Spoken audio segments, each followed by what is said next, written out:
Hello learners, welcome to my channel. Today we begin our journey into Old English period, also called the Anglo-Saxon period, spanning 450 to 1066 CE.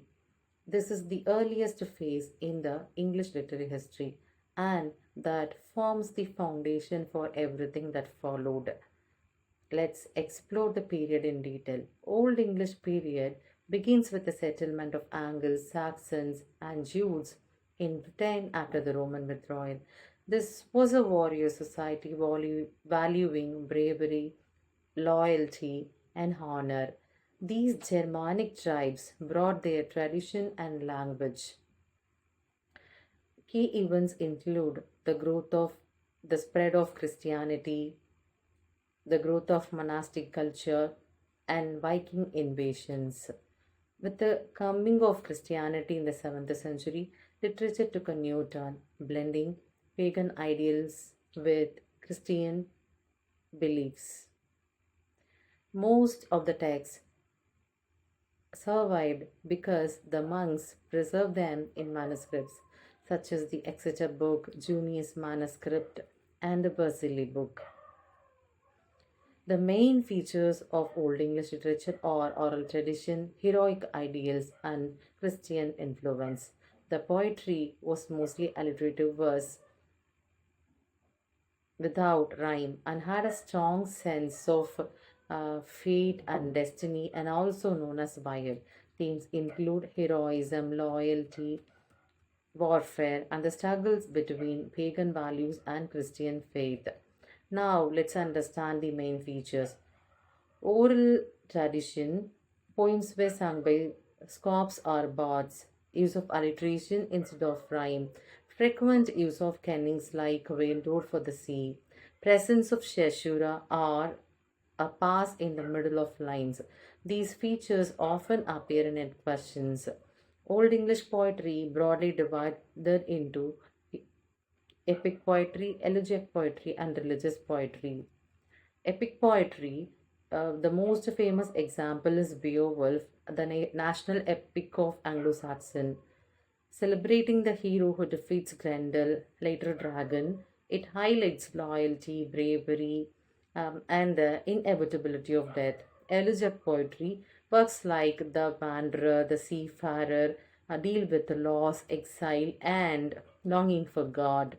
Religious poetry, religious poetry reflects Christianity and Christian faith.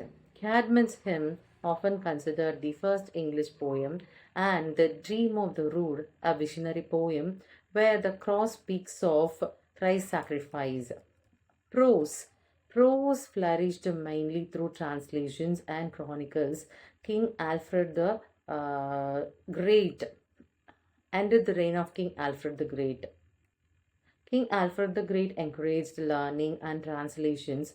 Important works from Latin. Major figures include Bede, who wrote in Ecclesiastical History of the English People, and Alfred himself translated works like Pastoral Care. Sermons, chronicles, and saints' lives were popular genres. The Anglo-Saxon Chronicle is a year-by-year record of events, one of the earliest histories of England. These prose works are as important as poetry for net preparation. The Old English language was different from the modern English. It had strong inflection for nouns and verbs. The compound word like the earth stepper found in the work like the wanderer. Nearly half of the Old English words disappeared after the Norman conquest. The most important works of this period include Beowulf by an unknown poet, The Dream of the Road, The Wanderer, The Seafarer, The Battle of Maldon, and the Exeter Book poems. In prose, we have Alfred's translations and Bede's ecclesiastical history and the Anglo-Saxon chronicles. There are very few named authors. Cadman, a herdsman who became a poet of Christian hymns. Newell signed his works using runes and known for Ellen and Christ. The rest, including the Beowulf poet, are anonymous.